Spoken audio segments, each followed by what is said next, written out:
Good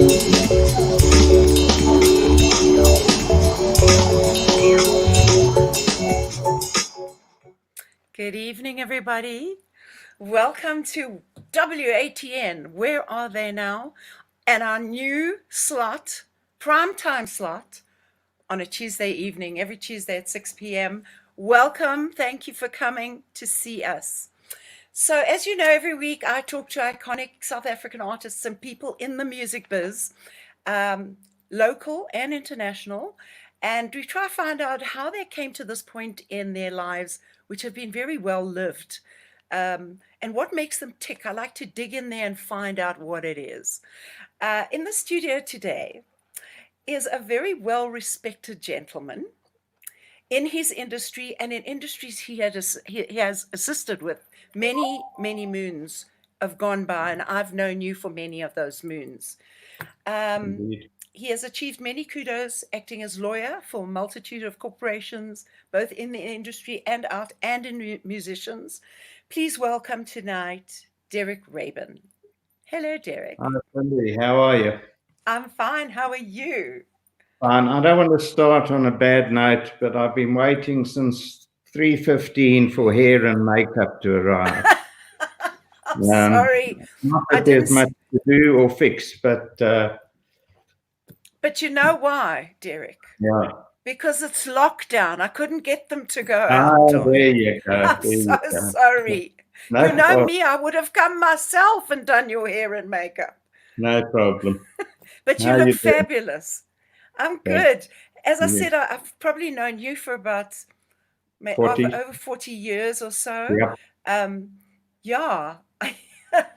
And I've had the absolute pleasure of actually being able to use you as a lawyer, which has been great, because I think you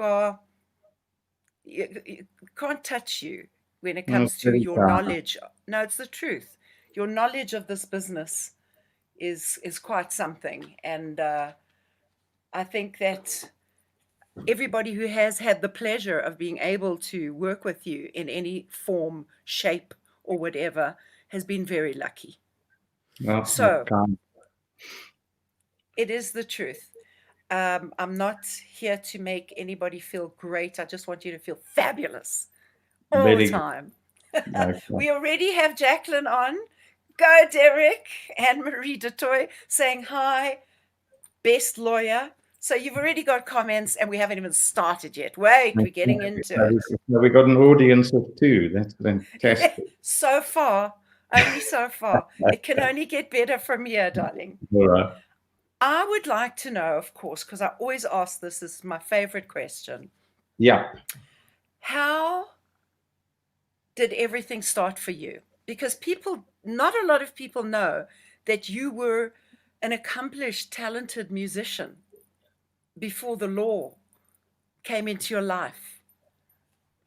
How did that all start? I guess everything started as it does with most people, with their parents. So my parents met during World War II. They were both members of the entertainment unit. They met in North Africa.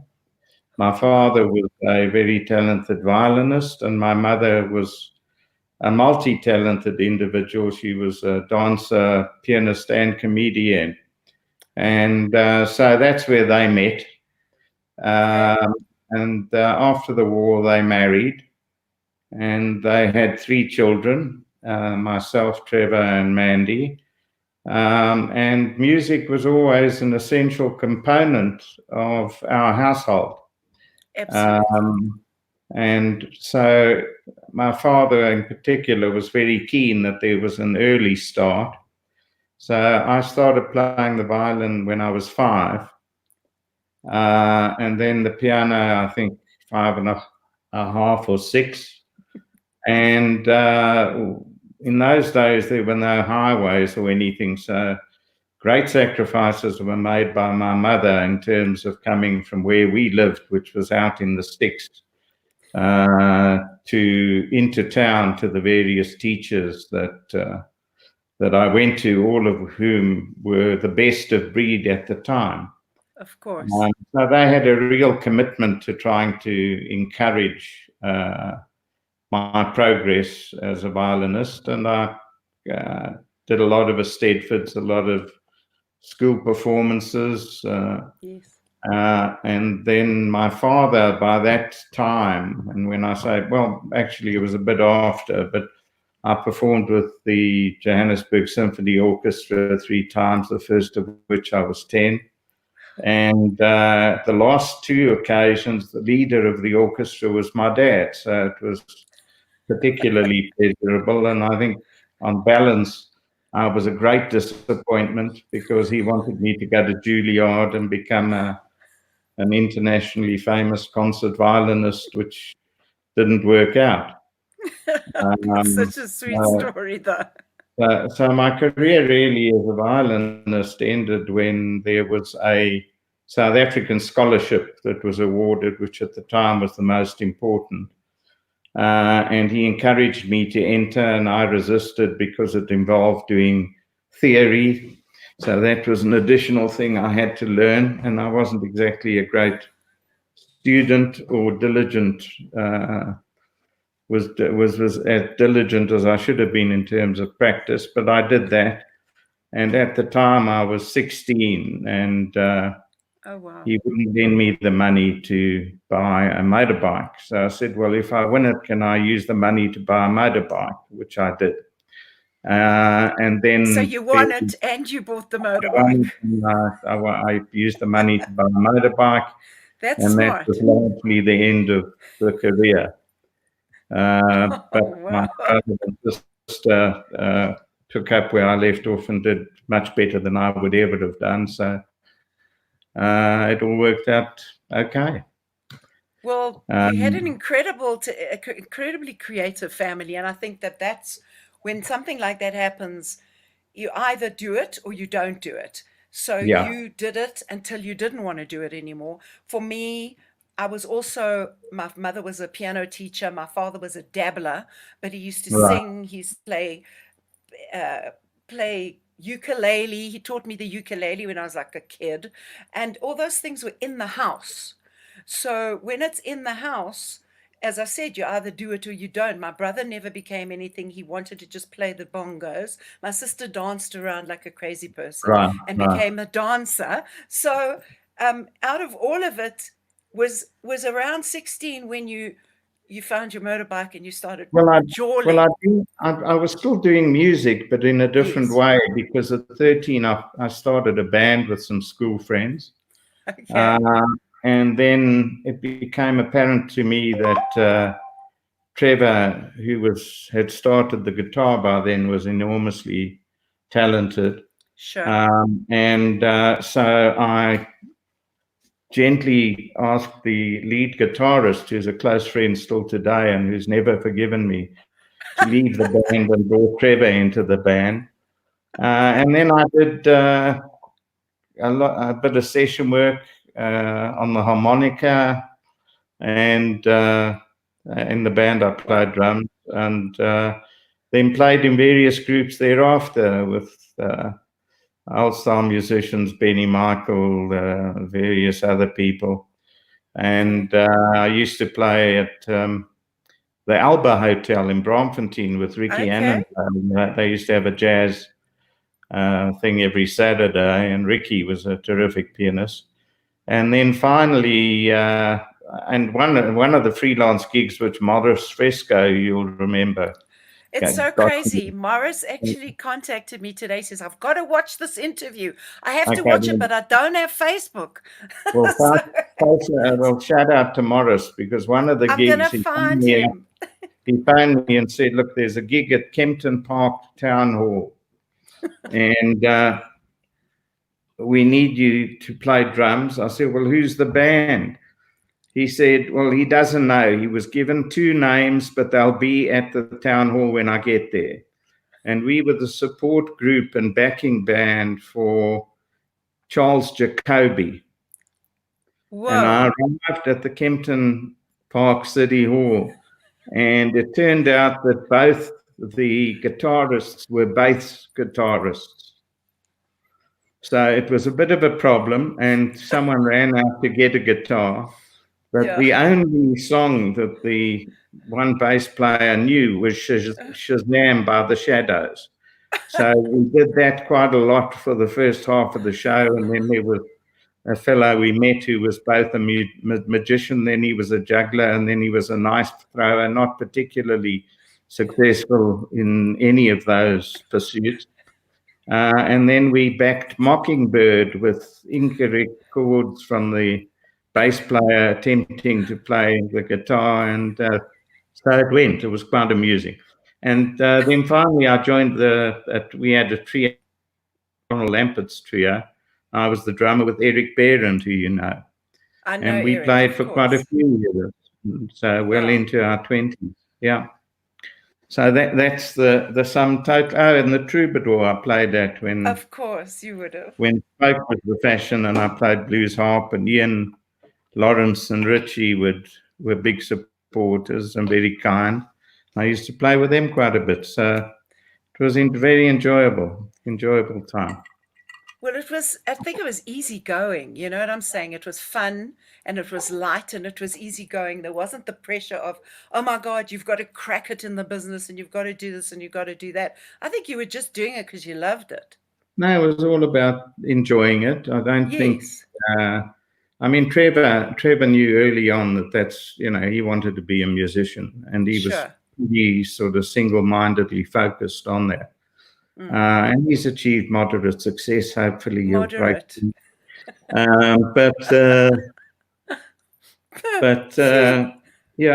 So it was, as you correctly say, it was very much initially, at least, about the enjoyment. Eventually, it was more important because it was pocket money. Sure. Yeah. Well, that's the story.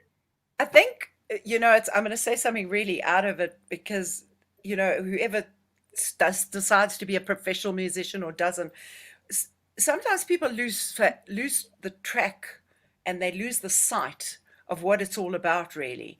And it becomes something else to them.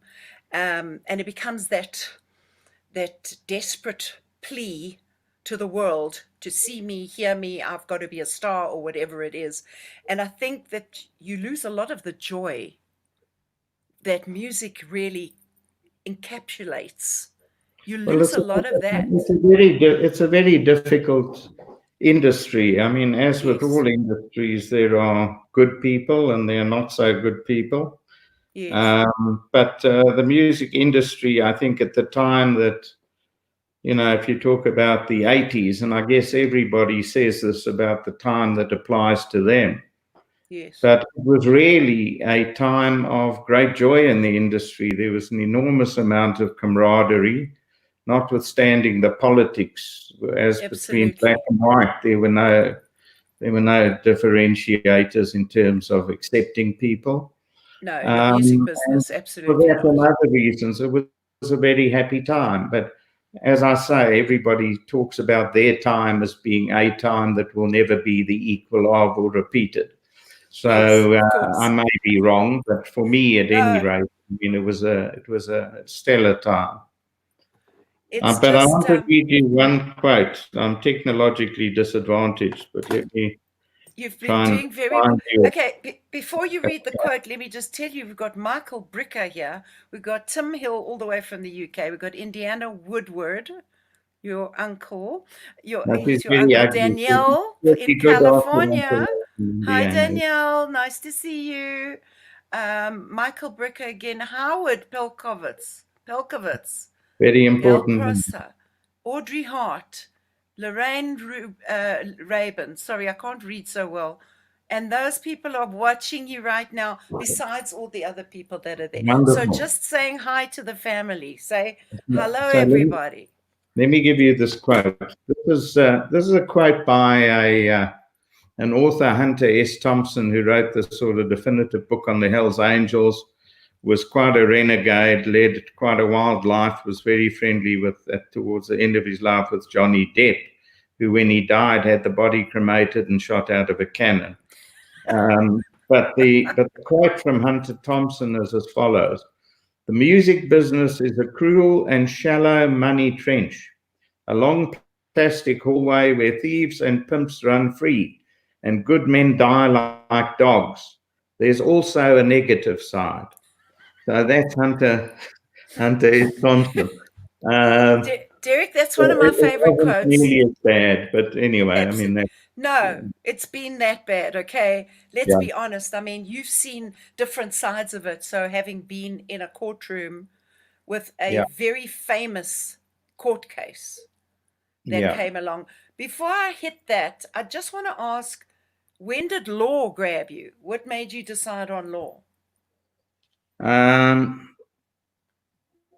okay. What happened was I went to university, started an economics degree, didn't like that. It was too much work. Then decided to do articles. My father was a renowned lawyer, Mm-hmm. and he had a law firm, which I then joined as an article clerk. Okay. And the the greatest thing I think my father taught me was the concept of independence. And wrongly, in retrospect, I was terribly concerned about being known as someone's son. I wanted to have an identity of my own and tread my own path. And I stupidly decided to do, not stupidly in retrospect, given the pleasure that I got out of it and the people that I met. But instead of attaching myself to my father's hip and learning as much as I could from him, Yes. I decided that music law was something that really, to a large extent, didn't exist. And most Yes, indeed. people that were notionally advising on record contracts at that time, which is an anachronism now, but Yeah. really, it was a sort of, well, this is the standard deal, was the refrain that everybody perpetually heard. So every deal was 5% on 90, 2.5 overseas, no obligation to place, no advances, no tour support. And the 90% was a throwback from the era of shellac records. That's how the 90% came about. It was to compensate for the extreme extent of breakage that occurred in the shipping of records. Yeah, that's how the 90 came. That's the reason for the 90. So when I Wow. found out that internationally, because I was getting all the trades and trying to educate myself, and I realized the deals were done on 100. There was a thing called advances. There was a concept of keeping publishing separate. There was a concept of the author having more than just 50% of the revenue generated from compositions. Yes. And those were all things that I think I tried to bring into some of the deals that were done going forward. And that And you was did. You really sure it. did.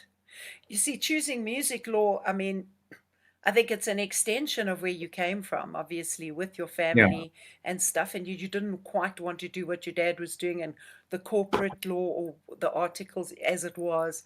I think choosing the music law, you didn't realize it at the time that you were going to be changing laws, no, really. I I mean, there mean, was no concept of that happening because no, the number of court cases as that existed in the industry were virtually non-existent, absolutely. principally because of funding issues.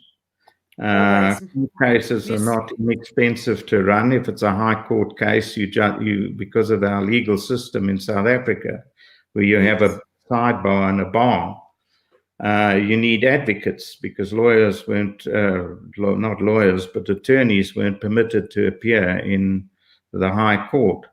So okay, it was a costly proposition for anybody that wanted to challenge anyone else. And if you were challenging a major corporate, that corporate had the necessary funds to do what they needed absolutely. to do. Whereas the musician may not have had the funds, as was the case in the particular example that you're referring to. Yes, that example I'm referring to. So I'm just going to give a little bit of background to our listeners, and not a lot of people know about them. Um, I was still in Clout. Clout was ending, and my boyfriend at the time, Tommy, was in Yeah. a band called the Rag Dolls. It was a great, edgy rock, um, sort of different kind of band, like Yeah. independent band, and they were so cool and so brilliant. And our manager in Clout saw this band, and he said, "Oh, I want this band too." And he'd done so well with Clout, and he'd made so many millions with Clout, not for Clout, but with Clout. And And represented ABBA in South Africa and he Australia. They had the he license. he had their publishing as well, Yeah. and he'd already hadn't paid them. Did you know about that story, that he didn't I pay didn't them? know, And I then, didn't know the yes, ABBA leg of it other than that he had rights. yes, he had the Yeah. rights, and he ended up not paying them, and they wanted to come here and take him to court, which would have been a very big case.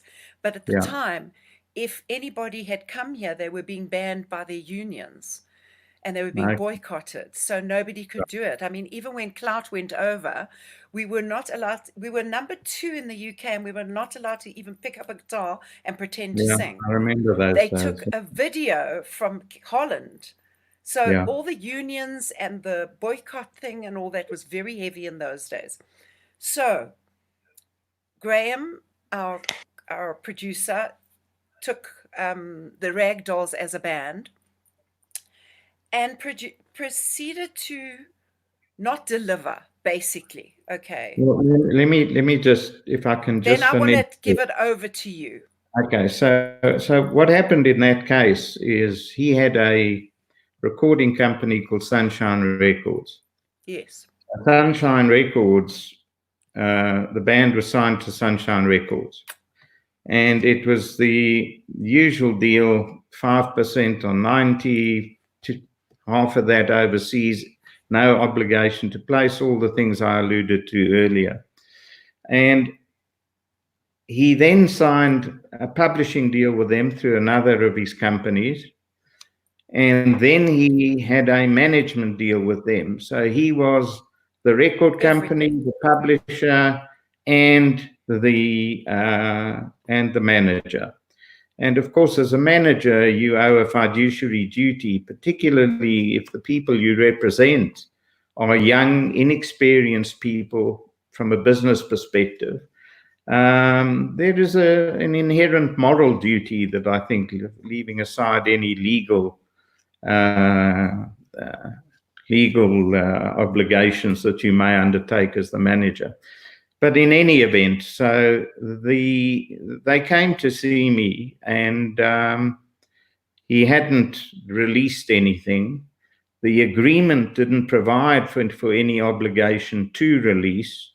It was a 7-year term, if I remember correctly, with options on the part of the various companies and himself.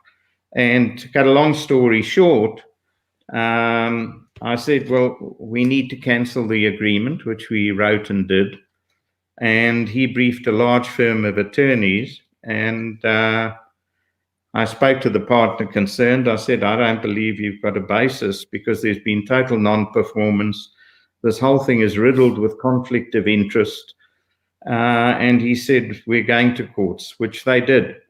I then needed expert testimony to assist us in the case, and it wasn't easy to find Yeah, because everybody was running shy of this particular case. And exactly. the person that ended up as our expert witness was Barry Guy, Barry Guy, who, indeed. who you know well. I know well. And so Graham and the various companies that he controlled lost the case in the Supreme Court in Johannesburg. And my father, or our firm, largely funded the case.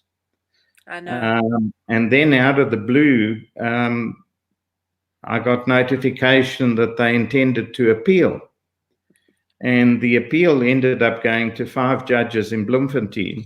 And it's a recorded case. And he lost 5-0 in Bloemfontein. And the consequence of that was every company had to interrogate the efficacy of their agreements.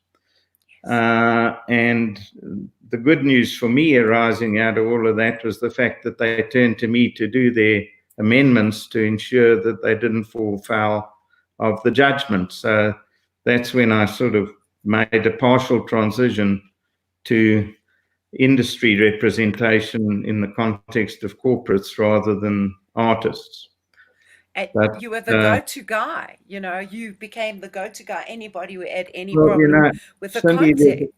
Well, there's a wonderful saying that in the land of the blind, the one-eyed man is king. So I was a little bit like that. It didn't have to do with huge forensic ability or intellect. It had to do with the fact that there was a relative vacuum. And there you are, being self-deprecating as usual. Well, you have done so many amazing things. I mean, that's just one of them. And I've got to read some of these things. People are asking, what are you drinking? David Hertz says, my mentor and friend. And what are you drinking? Well, dealing with David Hertz, who I love a lot and who is the current chairman of Worksman's, and I'm surprised he'd even identify himself with this interview, but be that as it may. But what is interesting is that where I've been lucky is not just the people that I've represented, but the people that I've worked with.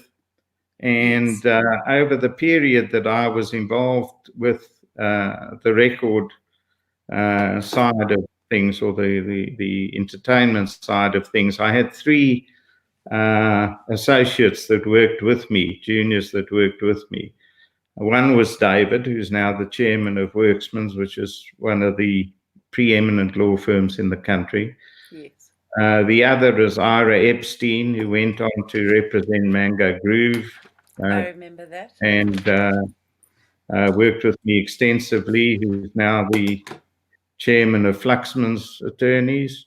And Grant Gordon, who went to London and is now the chairman of Fladgate, which is a very well-established English firm. And Grant ended up representing Gareth Bale in the transfer to Real Madrid for $100 million. So I take no credit for any of their successes. I just well, they call you their mentor. Happy to have had them working with me. But they are saying that you are their mentor, so you must have had something. How much I had to pay for that? Listen, we all got to pay, baby. We know in this business you got to pay. You just got to pay. You didn't talk about my movie career. Well, it's not important. No, I think it's very important. Firstly, have we played your video?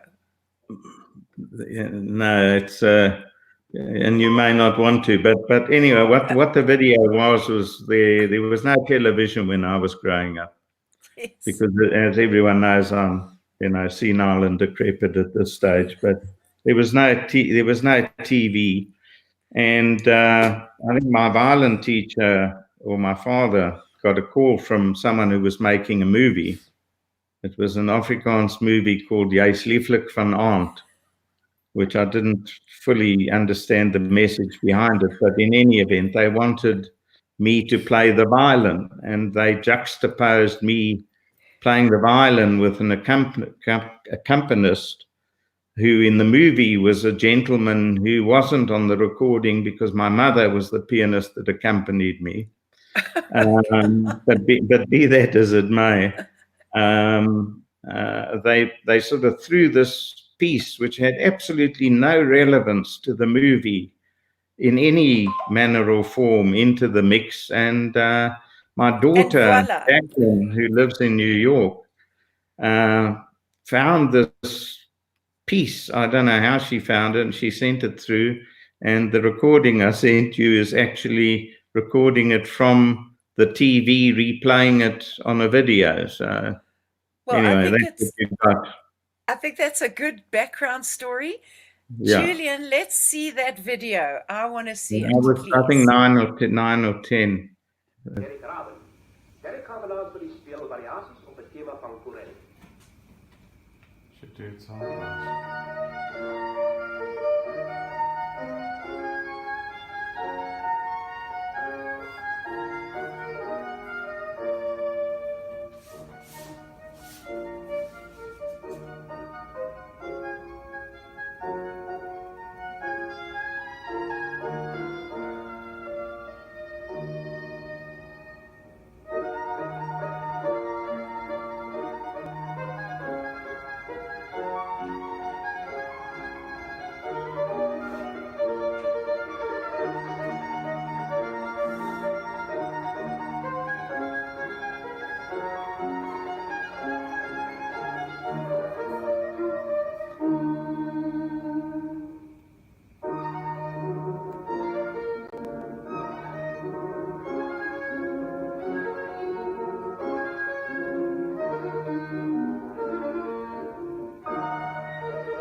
How old were you?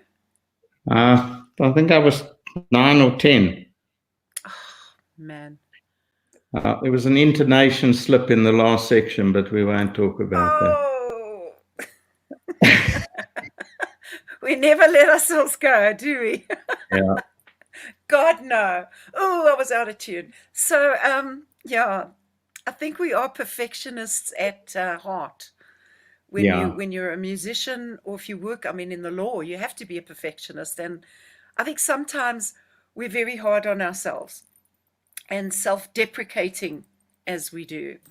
I've got people from all over the place. Alan Rosenberg is saying, how's it? Yeah, lovely boy. A lovely boy. Jacqueline, best lawyer and dad. Pauline is here. Jenny's here. I saw Wes earlier. I have to say, a happy birthday to Alan Rosenberg because it's his birthday today. Ah, Woo-hoo! wonderful. Happy Shout out birthday, to Alan. Ali. He says, go Rab. You've also known Alan for a long time. Him and For your a very brother long used to time. play I mean, together. Oh, yeah, Alan and Trevor were in I think it was Alan, Neil, and Trevor. Yes, conglomeration. Yeah, and that was pre-Rabbit days. Pre-Rabbit days, indeed. Yeah, and Rabbit was a phenomenon. It But was a maybe phenomenon. let me talk a little about my family, because they, by and large, achieved more than I have. So my sister left South Africa at 22. Yes. Not speaking any French. She was an outstanding dancer. She was with Pact, great choreographer, and she went to Paris, not speaking any French, and that's a pretty daunting prospect for anybody. Yes. So she's always been very courageous, and she became a very well-known dancer and choreographer in Paris. Then went to the States. She still teaches today, very highly regarded. And her daughter is one of the principals of New York City Ballet, my niece, Indiana. Oh, wow. And she's just absolutely exquisite. Trevor then left South Africa post Rabbit.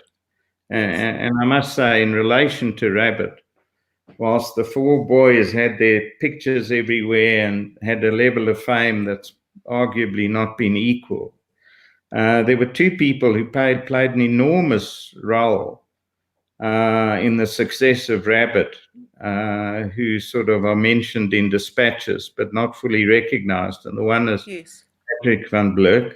Of course, Patrick Although was it like, pains me absolutely. to give him any sort of accolade. I've never liked Yeah. him. And Robin Taylor, who at the time, there was a joke, Patrick.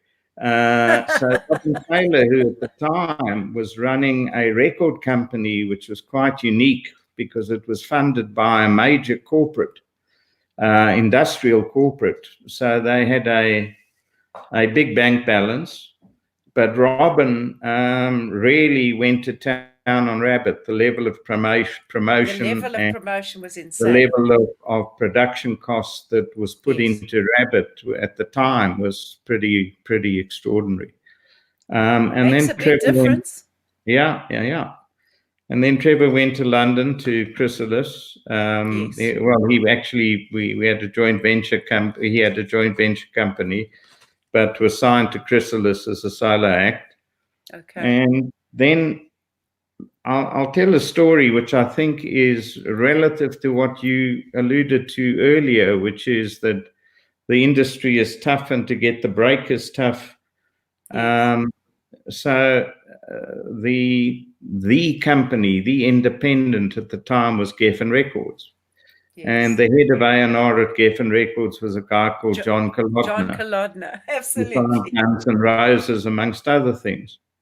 And John Kalodner was approached Trevor and said, look, we think you're very talented. Chrysalis are not going forward.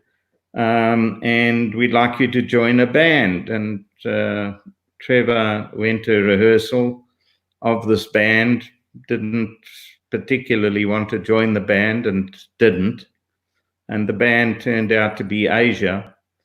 And Kalogner said, well, come to LA, we'll pay for you and, get together with a couple of people and give us demos. Yes. So here was this doyen, this leader as an A&R executive in the entire industry. Yes. And Trevor studiously produced stuff over time, which he took in every week or every second week to Kalogner. And at the end of the option period, which if I recall was a year, Kalogner said, look, we think you're very talented, but unfortunately there's no hit records. I won't give you the long story because then there were discussions around a solo deal with RCA, which we had almost finalized. And then the Yes thing came out of the blue, but started with Chris and Alan, and then John got involved, and then Atlantic got re-involved. And so the Yes thing happened. But the point of the story is that all the material that was on 90125, which was by far the biggest selling Yes record ever, and remains so. Yes.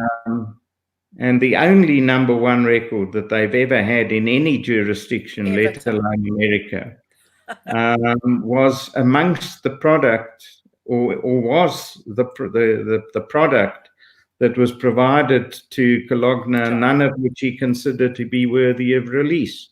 So it's not a. It's ears. It's ears. It's gut. It's instinct. It's awareness of markets. It's a whole bunch of things. So if he got it wrong, then there are a lot of people that are going to get it wrong. You can't bat 100. But in the South African context, there were a couple of people who. And I'm going to forget people and annoy people, but there were really a couple of people who were very music focused and who went out of their way to promote talent. Yes. There were also suits who were looking at the bottom line, which of course they're running a business, so one understands that. Yes. But I mean, I had a lot to do with Benji Moody at Tusk, with Roddy Quinn, with Michelle. There were people that took an interest in the artists they represented. Yes, and there were quite a lot of them, at the time. Yeah.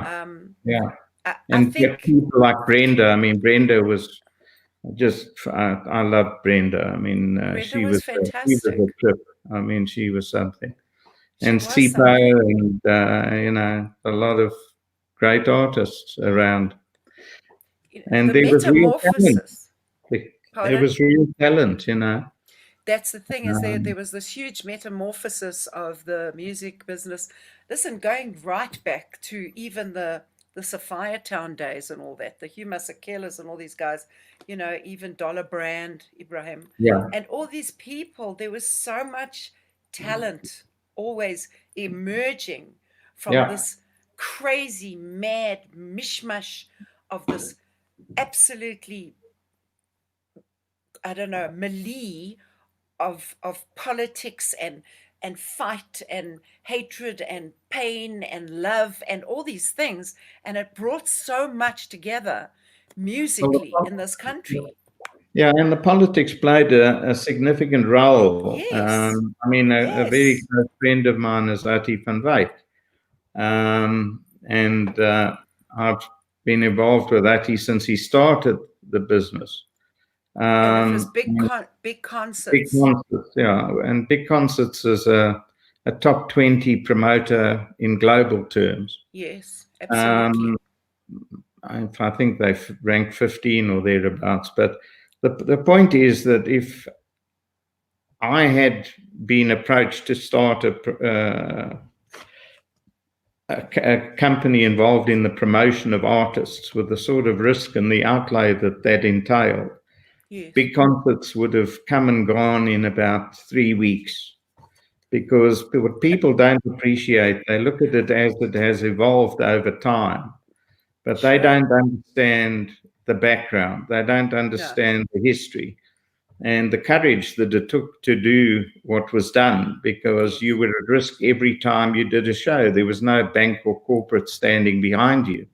And then the political issues, of course, played an enormous part because there was a cultural boycott. yes, the cultural So boycott. the first tour that Big Concerts did, we went to LA and we signed a band called Exile. That was the first band that came out. There was also then the Christa Berg tours, but the first major, really significant act was Paul Simon. Yes. And he came Wow. out, and the 2 days before the show, I got a phone call from Ati at about 1:30 in the morning to say, can you come to the Carlton Hotel to meet with Simon and his management because they've just bombed my office. Yeah, so his They office had just, been bombed. Yeah, oh my God. and so we Whoa. sat 2 or 3 in the morning debating whether the tour was going on, whether it wasn't going on. The entire Paul Simon entourage were fixed on cancelling, and he said no, he's not prepared to cancel. And Yes. it's not terribly relevant, but the police officer who was involved in that discussion was Rory Steyn, who you may know, who went on to be Mandela's top security guy. That's right. Oh my Yeah. God. So Wow. That's there've a been lots of story. twists and turns and a lot of fun with Ati over many, many years. Wow. So yeah. Yeah, and Ati started off, I mean, he had quite a musical career as well. He was with Ballyhoo. Well, Ballyhoo was where I met him. It was Cloud's Um, first tour, like yeah, way back. We went on tour with Ballyhoo. It was a lot of fun, yeah, hanging out with the boys, learning from the big boys, because we were so, like, we were these real little poppies from Joburg, We didn't right, know anything. Well, I didn't know anything. I was very naive in those days. But yeah, we learned. And if I may mention that when Clout was disassembling and we'd all decided to go our own ways, you said, listen, if you guys want to go to court, let's do it now. And you were already in the court case with the rag dolls. yeah.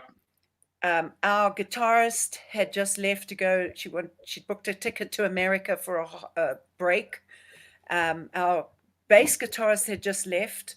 Our Ron Britell was working with Hotline, and nobody sort of wanted to come on board, and I was the only one left there standing and saying, well, should I, shouldn't I? And we decided not to. And Yeah. I think I've never had any regrets in this business. Honestly, no regrets Yeah. whatsoever. I've done crazy stuff, as we all have. Sure. I've never done anybody harm. But the only thing I would say is I wish we had done that then. Yeah. I wish But we'd done as you it. correctly say, what was, you can't revive. Always. And decisions Absolutely. made are decisions that one lives with. Decisions do get made, and we just keep going, you know. Yeah. And I think it's an important lesson, especially for someone in your situation. You've seen so much of it because you stand on a different platform to us. And I don't mean you know, you the king and we the minions or anything like that. I just mean you stand on a different platform. When you're looking at it law-wise, not a lot of emotion comes into it. It's fact, and it's practicality, and it's how we do this. Let's fix this now. Musicians are very emotional people. Well, I think there's a lot of that, but I think there's also you don't, because you practice a certain discipline, it doesn't mean you lose your humanity. Or Absolutely. lose what is or isn't moral. Well, that's what I was going to say about you, is that even though you've done the business of it, you've always kept your humanity about it. Well, You've always been, you have. You definitely kept it. You haven't just seen it as a business. You know, you go to a lawyer and they just want to, you know, let's just get to the point and blah, blah, blah. But you've never done that. And I think that's why so many people just love you. And I say Derek Rabin, oh my God, he's the best. We just love you, Derek. Well, that's very kind. It's the truth. It's the absolute truth. When you said you've helped your family with some deals along the way, when you helped Trevor with that stuff, have you done any other things like that? Well, I've got a credit on Trevor's album Jacaranda as legal advisor. I had absolutely nothing to do with any of the contractual arrangements. So out of a sense of duty, I think he put my name there.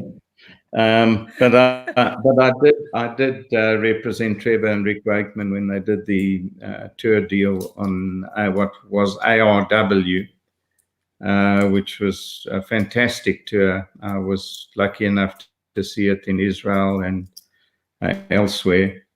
And but I think what people don't fully realize is that, you know, he's done over 60 movies. He's one of the most renowned composers for film, apart from what he's done from a touring perspective. He's got a Grammy. He's in the Rock and Roll Hall of Fame. And he's multifaceted, which I always marvel at, because it's one thing to be a great musician. It's another to be able to orchestrate for a symphony orchestra or engineer, which he does. I mean, he writes the scores, and very few of those involved do that stuff. What's also a little ironic is my brother-in-law, Mandy's husband, Steve Kofsky, is Hans Zimmer's partner. He runs Hans Zimmer's business, and Hans Zimmer is arguably Trevor's biggest competitor. So that's quite funny. An interesting thing. And then, but even within my own family, I mean, my wife was a very talented dancer, became a choreographer of significance, a teacher of renown. And she still serves on the board of the International Dance Teachers Association. My two girls were dancers. My son loves music. I marvel at what he does because he writes his own stuff. Okay. which he records himself and does all the The technical stuff. stuff that I couldn't dream of doing. Yeah, so I've been very lucky to be, to have been through all of that, to have met very interesting people. Yes. Now I want to Uh, talk about that. yeah, Please tell me about. We've got a couple of stories. I know there's one about what's his name, Paddy, Paddy Paddy Grafton Green. and Jim. Jim, yeah. So Paddy Grafton Green was one of the most renowned music lawyers in London. He was eventually the head of Theodore Goddard, then Addleshaw, now Simpkins. And Paddy represented, amongst others, the Rolling Stones. Okay. He's the lead executor in the David Bowie estate, Wow. Paddy. Okay. The funny story with Paddy is that I was representing one of the banks here when the Rolling Stones came out. There was a funding structure that was put in place for the tour, and I was representing one of the banks. And anyway, that deal was then done, and then Paddy phoned me and said, Derek, I know you were involved in the construct of the deal that was done, but will you act for the Stones when they come to South Africa? So I said, well, what do you mean act for them? What is it that they need representation on? So he said, probably nothing at all. But in every country they go to, I earmark a lawyer, and it's a very In simple case. deal. You get passes and you get tickets, and if they call you and you've got work to do, you can charge. But you need to be available to the extent necessary. Unfortunately, there wasn't anything necessary. But that was Paddy. They've calmed down. Yeah, The yeah. boys have calmed down. Well, as Can David you Letterman, imagine? David Letterman had an interesting thing about Keith. David Letterman made the statement that when the end of the world arises, there'll be two living species, cockroaches and Keith Richards. Yes, it's a truth. Yeah. And Well, then Jim I just Beach was an extraordinary guy, and that was really because of his interest in Mango Groove. Because there was a possibility at a point in time of Jim managing Mango Groove. And in fact, he ended up bringing them to Montreux to play at the Jazz Festival. But for those that don't know who Jim Beach is, Jim Beach was a lawyer at Harbottle and Lewis, which was a famous entertainment firm. And he was a young lawyer, and there's a much longer story related to him, which I won't bore everyone with. But as a young lawyer, he worked for a particular partner that serviced a band. And the band then invited him for lunch. And this was a story he relayed to me when I met with him in Montreux. And the band said, listen, we think that we'd like you to manage us. So he said, but, I'm on partnership track and one thing and another, or he'd recently become a partner. And they said, look, we'll split everything equally. So there are four of us in the band and you. And so you've got 20% of everything we do. And the band was Queen. So he left practice and he joined Queen. He also spent a lot of time in Montreux, and I met him, and we then had a great lunch together. And he then said, look, the head of Warner Brothers in Switzerland is a guy called Claude Nobbs, and he's my partner. I said, he's your partner in what respect? He said, well, we jointly own the Montreux Jazz Festival. So we're going to Claude for a drink. And so we had a wonderful time. And Claude Nobbs had the most extraordinary house on one of the highest peaks overlooking Montreux. But more extraordinary than his house was he had a recording of every minute of every Montreux Jazz Festival since inception. And he had a screening room. And he would say, for example, well, what do you want to hear? I said, well, have you got Oscar Peterson? He said, yes, I've got him in 53, 64, 75, etc. And they would then bring it out. And it was just quite extraordinary. was in a specially That's an hermetically sealed incredible. room, and yeah. But yeah, so I think they're these are the things interesting that people. they make our lives, you know, that we meet these incredible people and we do these crazy things with them, and we get to have experiences and the memories. Derek, I Yeah, mean, you're talking about stuff that has stayed with you for so long. yeah, It made an impact on your life, you yeah, know. And I yeah, think everybody, human beings, we all have memories and we have impacts on our lives and stuff. But I think people in the music business, or if you've been touched by the music business, it's a different kettle of fish.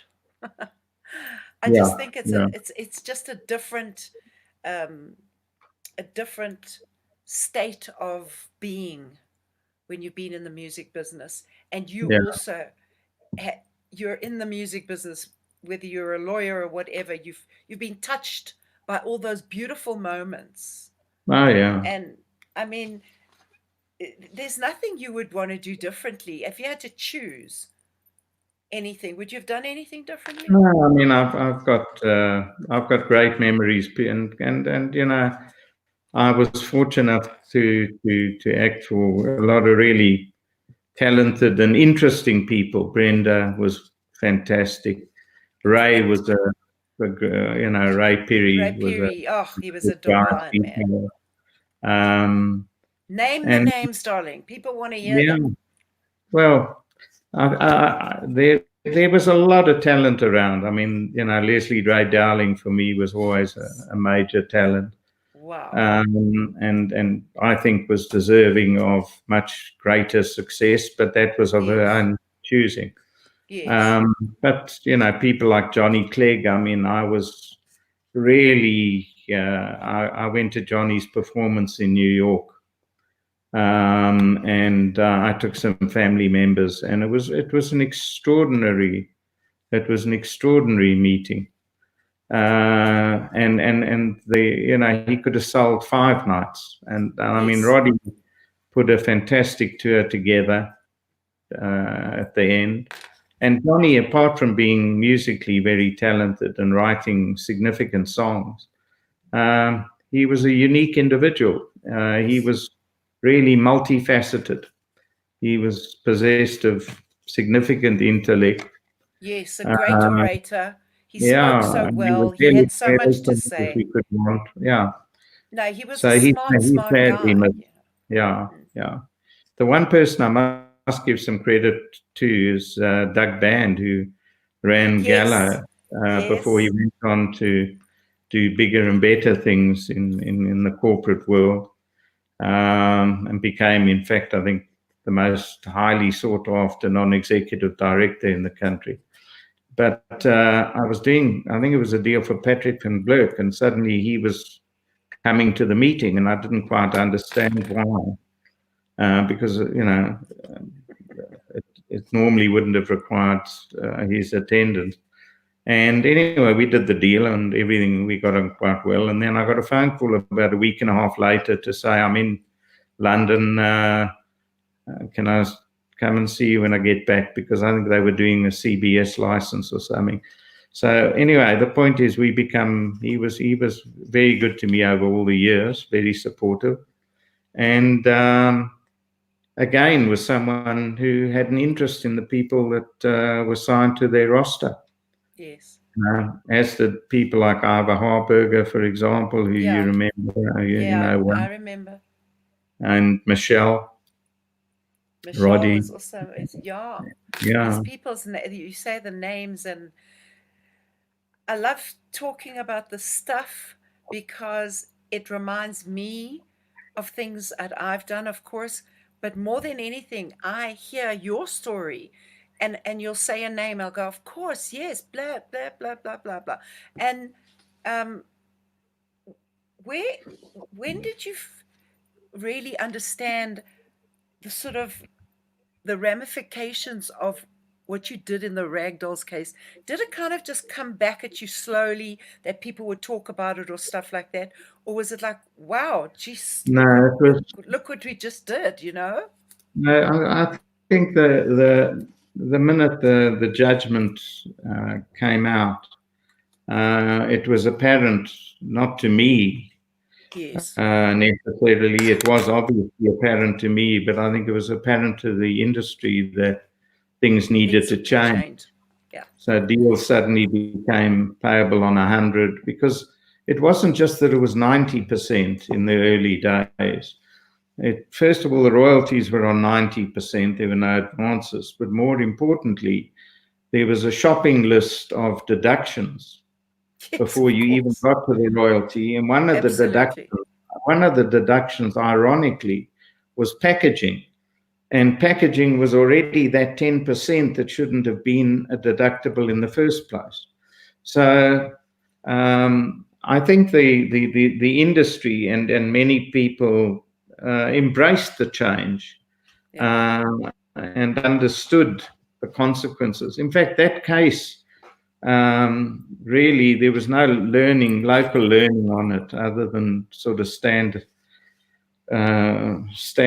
restraint cases. But there was a case in England which really was the incentive for all of this, and it was a famous manager called Gordon Mills, who you may remember. Yes, I remember. He managed Gordon Mills. Tom Jones, he managed Engelbert Humperdinck. But there was a case with an artist called Gilbert O'Sullivan.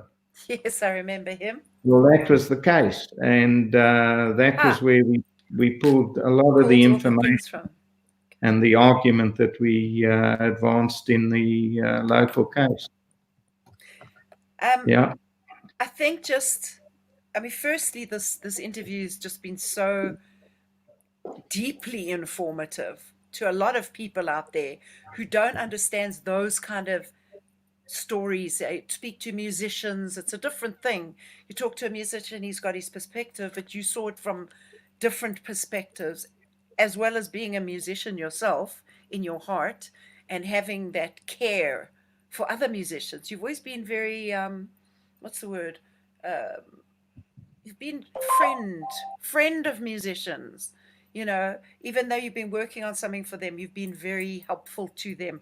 I mean, even to me recently, you helped me with my book. You know, you had to get my book back from somebody. It's just, you've always been there for people. And it's not often that you meet people in this industry that are prepared to really give and just prepared to just go, you know what?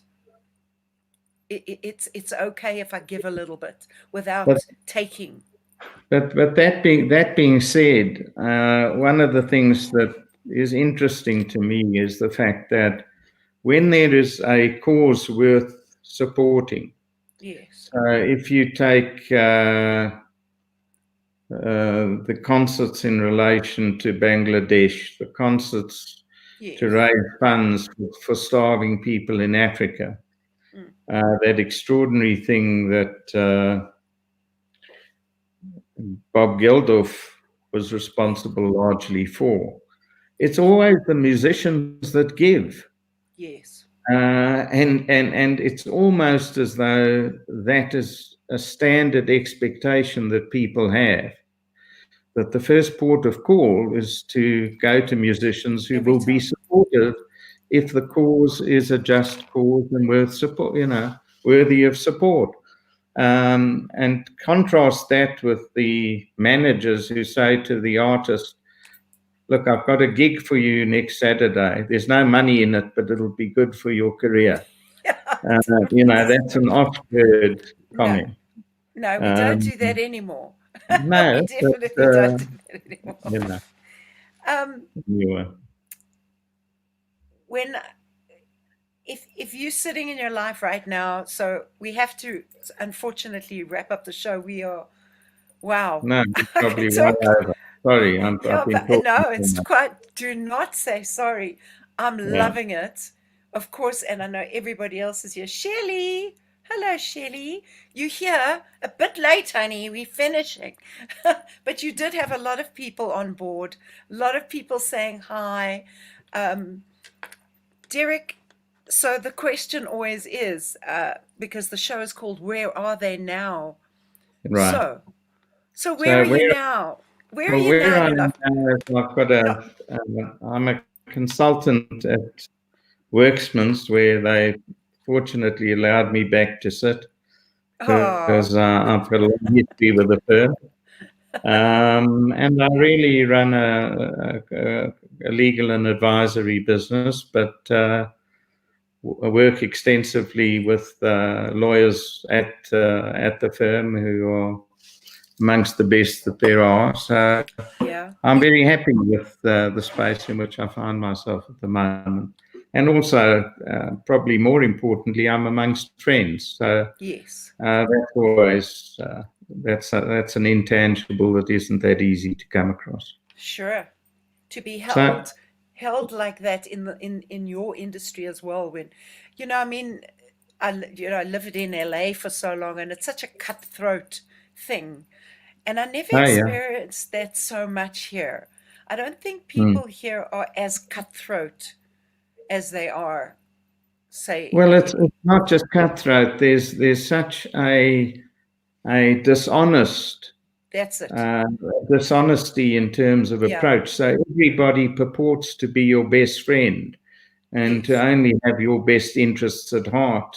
And No, in most absolutely. cases, there's absolutely no interest, and none of the promises are likely to be followed through. And that's where I think this is a little different. I think we are a unique society in that sense. We are, definitely. And I Yeah. have to say that because having, been in a couple of different scenarios in my life, I can say that at least here you're in better hands in a way, because there is a bit more cotton wool to buffer you.